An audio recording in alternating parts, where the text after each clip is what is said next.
coming to the ring, fighting out of the blue corner. All the way from the Peach State by way of Fayetteville, Georgia. He's known as the prophet, the apostle, the evangelist, the pastor, and the teacher. Ladies and gentlemen, the undisputed, undefeated champion of the world, Bishop Leon, the preaching machine Stanley. But who's that? They got your back, the devil attack. Quick, fast, in a hurry, running on full flat. Gripping the Bible, is his rifle on the front line. Holy word strapped to his chest, bulletproof vest, cause it's wartime. Yep, cranking it up, he an engine. Traveling around the world on the spiritual mission. With no regret, undefeated, fighting our demons and resisting the flesh. With true, cutting deep, sharp machetes. Get ready, have your gospel fist up. The preaching machine is about to get heavy with the bishop. Welcome, and after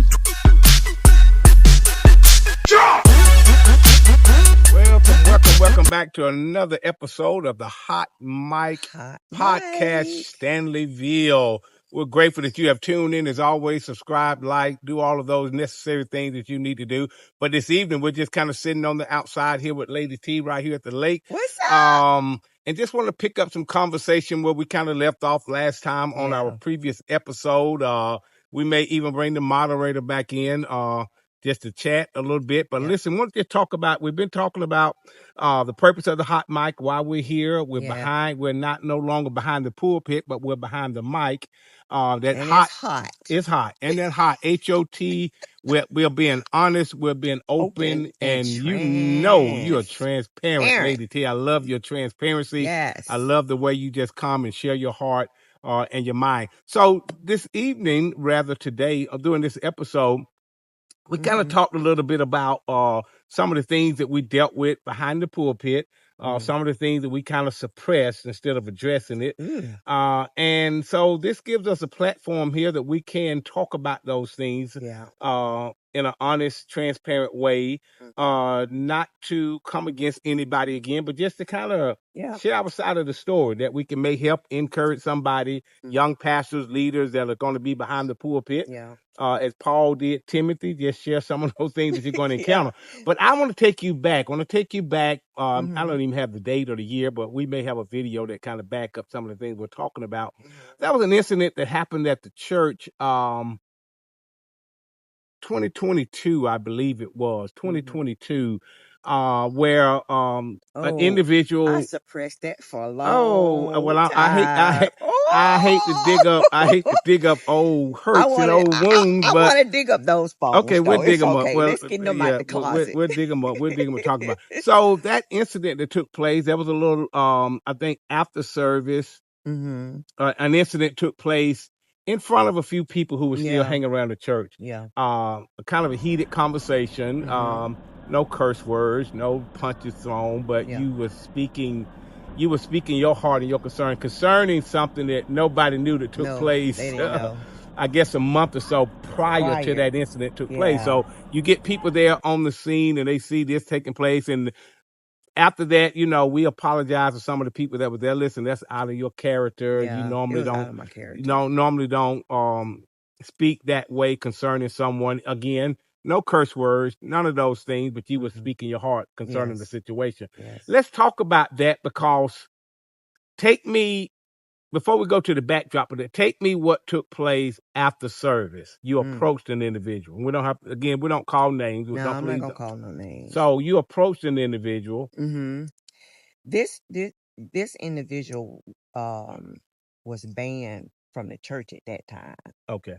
So banned meaning he wasn't really supposed to be. He wasn't. That's the part that's part of the movie that people don't see. They just jump in on the conversation. Okay, so he was not supposed to be at the church. Okay. No. He wasn't supposed to be there. And I stayed quiet during service.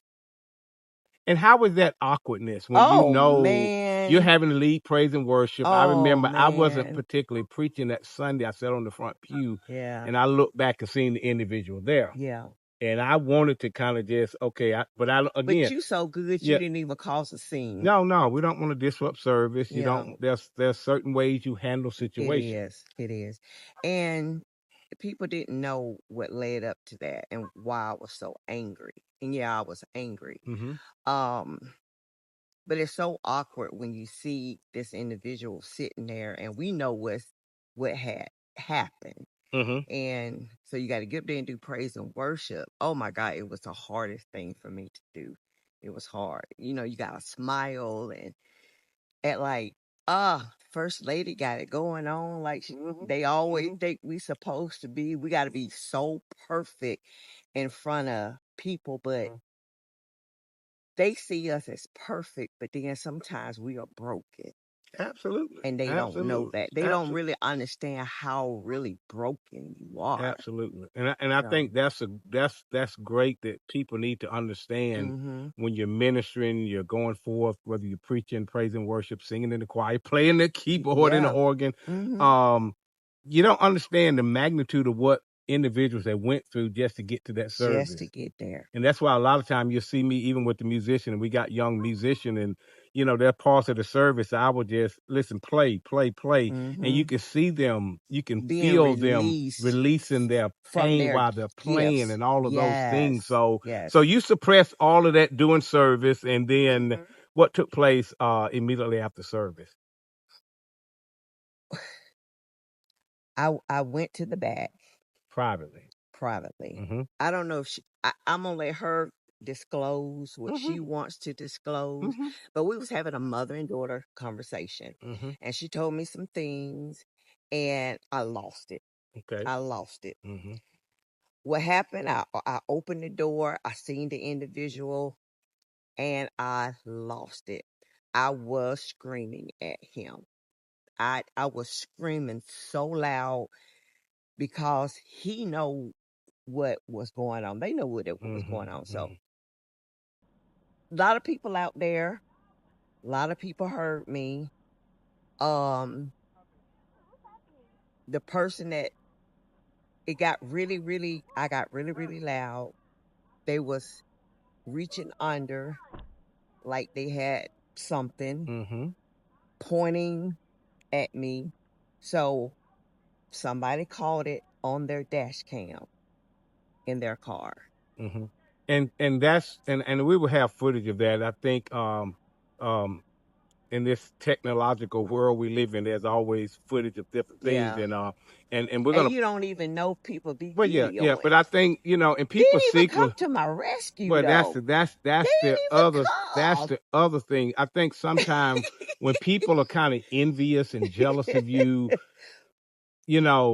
these are men. This is a man. You're kind of approaching. I kind of stepped on the scene and said, "Hey, look, leave this property. You're not supposed to be here." He had a choice words for me, but I didn't say anything. I just made sure he came off the property. Again, I think he reached to try to, we know he carries a weapon, and these are things people don't understand in ministry. My job is to protect the saints, protect the members there.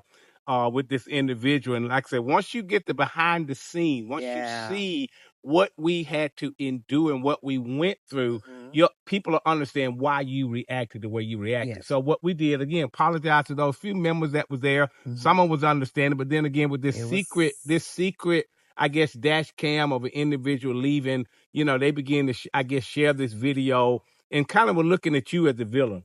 Just because she was loud, you're First Lady. I think we got calls from people calling other people, First Lady shouldn't act like that. She's a First Lady. But when you see why, when you see the why behind this, you'll quite understand. So again, being transparent. But again, you handled it in a private matter. Yes, it kind of escalated till they got outside, but again, apologizing to the member. That's my character. That's not the way you speak and this and that there. And so we'll talk. And it also made me feel like I can't make any mistakes. They put you up this, but they don't know the behind the scenes of what really took place for me to get out of character. And if I'm a person you never seen out of character, come and talk to me. Come and see how I'm doing. Let me know how you doing, Lady T.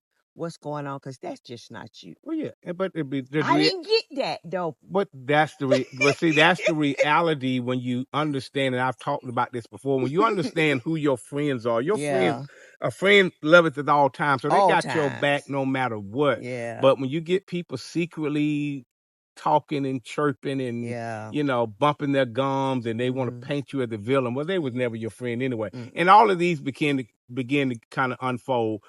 So thank you for sharing that. We're gonna talk. There's more in depth to that.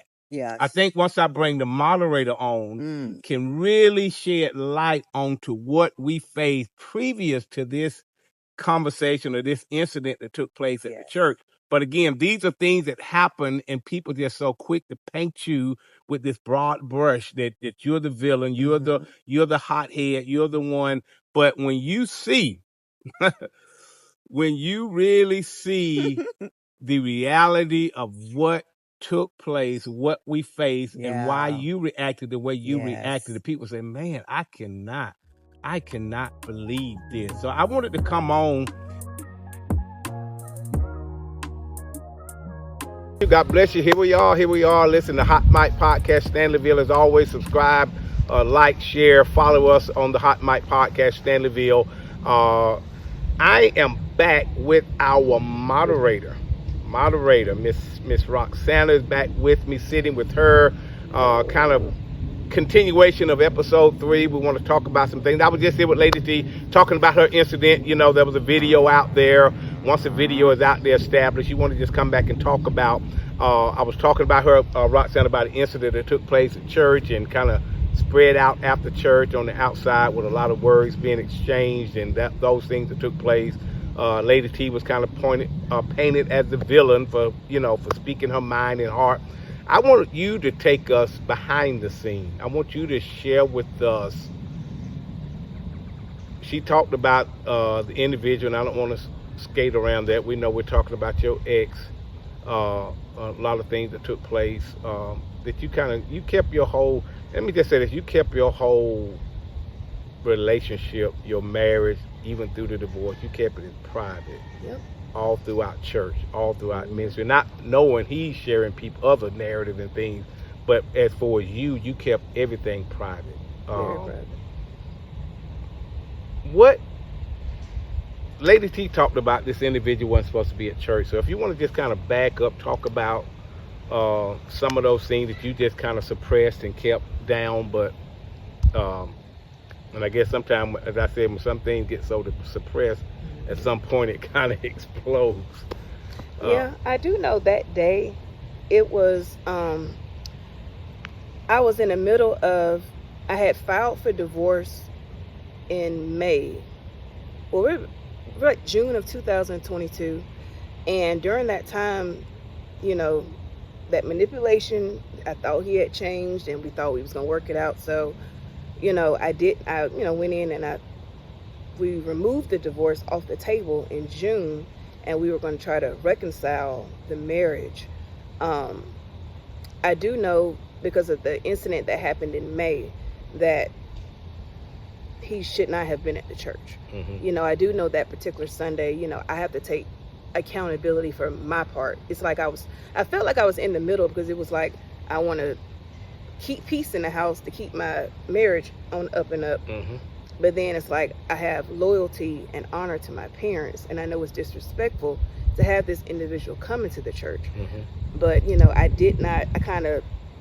I was like being pulled like tug of war. So it's like, mm-hmm. I did not let him know that he couldn't be there. But, if you see the incident that happened in May, nobody would have wanted to come back to the church after that incident. But Absolutely. He still came in, and it was like, the way he came in was more like I'm here. It was almost like a check me type vibe. He came in, he didn't play his instrument. He just sat in the back, just staring and watching.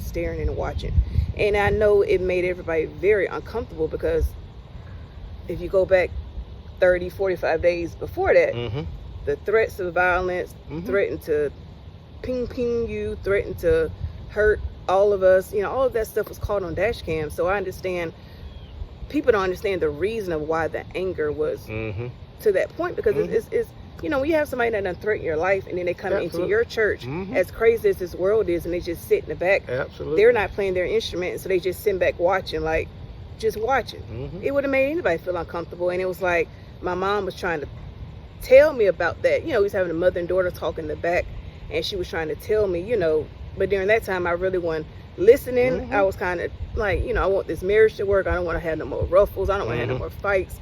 You know, so it was just bad. So Absolutely. it was, so I didn't want to talk about it that Sunday because I felt it was not the right time and place to do it. But I do know when my mom saw this individual outside the church, she zoned out. But, you know, if anybody was in those shoes, they would have probably acted the same way, and it would have been a whole lot worse. Mhm.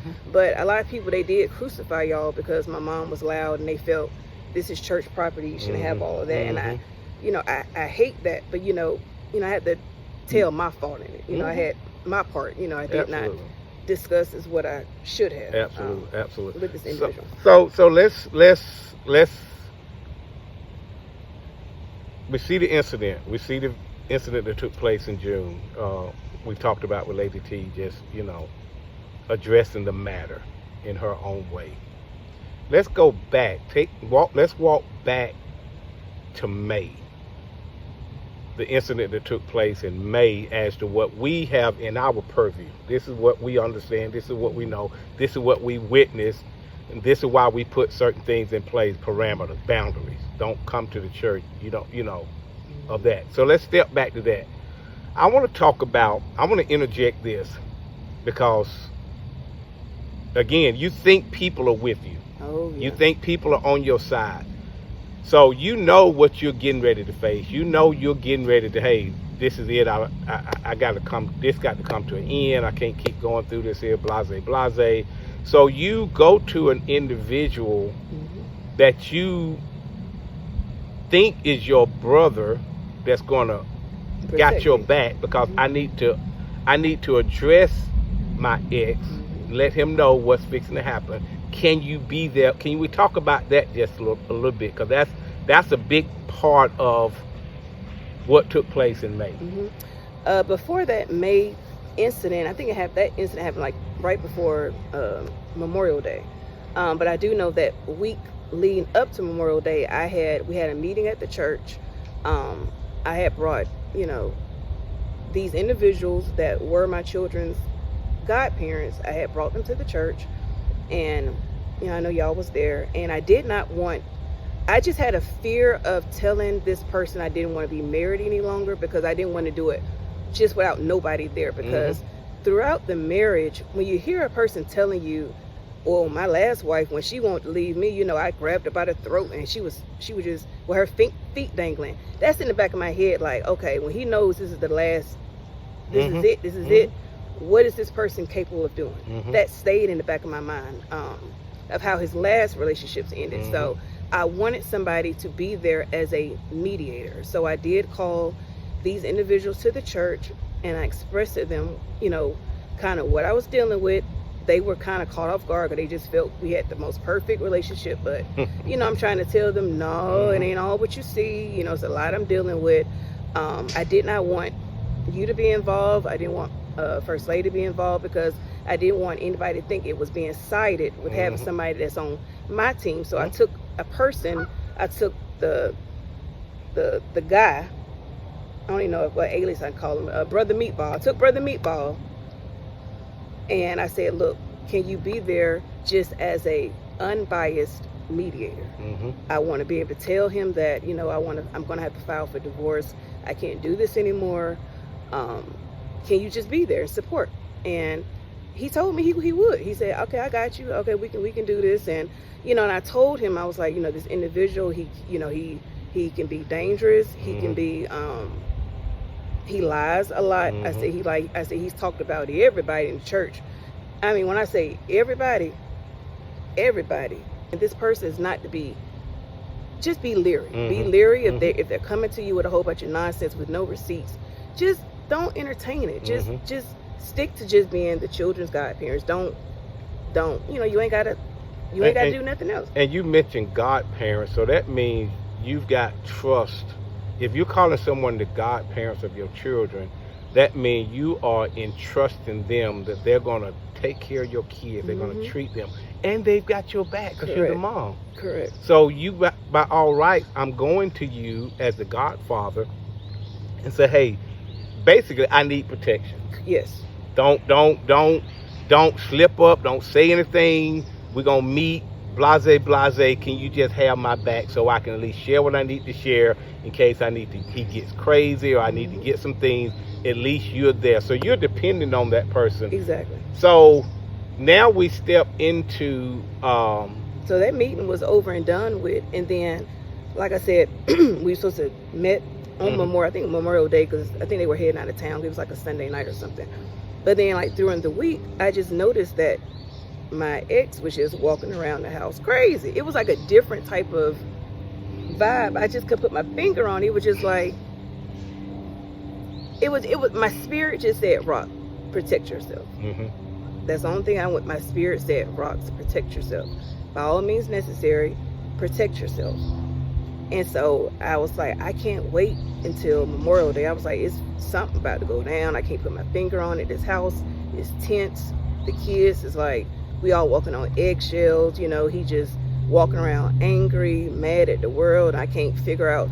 It's unless you're living in that environment, it's the most heart-wrenching thing to have to lay with somebody and you got one eye open and one eye closed because you don't know, okay, what's this person gonna do?